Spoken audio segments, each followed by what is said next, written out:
This business is something that's very like, it seems like very impractical for a lot of people.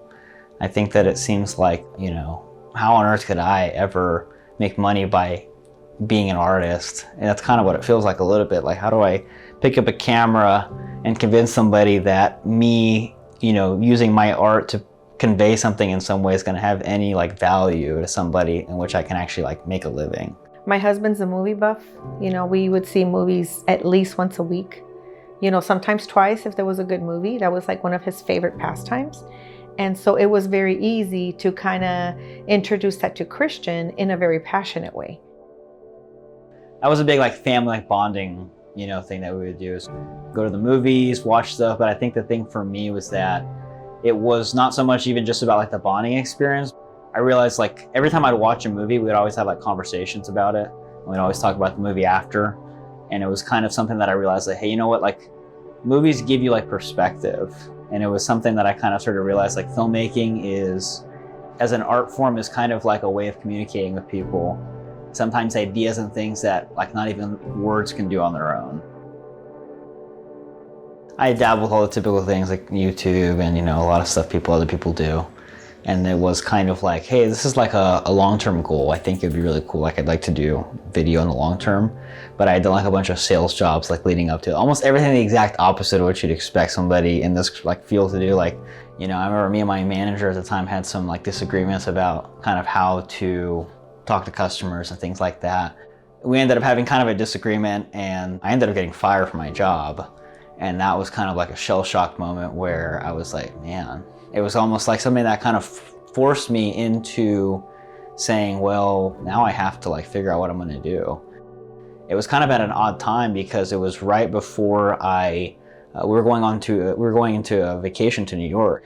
And so, you know, we fly out to New York and we're there and I'm just kind of, you know, a little bit like trying to enjoy it, but a little bit of a slump, just thinking like, man, like, you know, what now? And I'm seeing all these people around like in New York because full of like creative energy, and there's tons of, you know, everybody there is doing it. There's film schools all over the place, and there's people like running around with like red cameras and stuff, just casually like filming people on skateboards and taxis and stuff. And it's like, you know, all that creative energy kind of made me like, I was forced to be there. And it was a little bit of like a moment of like, you know what, I just gotta like do it. I'm a person who lives in a very like logical place. Like I like to be able to like quantify things and think about things very practically. But there's something to storytelling that hits me like on an emotional level that I think I realized that there's a way to communicate with people in a much more effective way when there's kind of emotional substance backed by the info. Ultimately, we all connect like on an emotional level. You know, the knowledge and the facts are there, but it's like, you know, it's not really driven into you until you really kind of have an emotional backing to something. But that's something that's kind of our job, is like we work on a subconscious level that nobody ever thinks about, but it's there.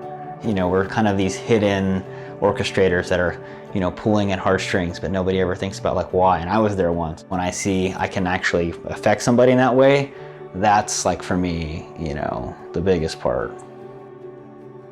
I'm very proud of my son. And one of the things that I think I ingrained in my children is if you love what you do, you will never work a day in your life. And that makes me really proud. He's a very hardworking young man. For me, I'm incredibly dedicated to like this craft and in this community in San Antonio. This is the thing I want to do. This is not only just a thing I want to do, but I want to push it here in a place where it's not already here. A lot of moments it's been overwhelming because it feels like this isn't really the prime place. It's not already set up here, you know, it's not really like a lot of people are doing, you know, media in that way. Some of these other places are doing it. We have a little bit more of a hump to even jump over to kind of get to that point. You know, for me it's worth it because you know, I love San Antonio. I think it is possible here. It's just a matter of kind of illustrating that it is. There's been a lot of like sacrifices I've had to make for, you know, for kind of pushing it, but it's like, you know, like I said, I love the city. I love the craft. And I think that, you know, I've seen it grow from the time that we started till now and where we're at like as a city, and I've seen how many more people are in a part of it and doing it at a higher level. So we're already headed in that direction. It's just a matter of continuing to push it, and I think it's really exciting.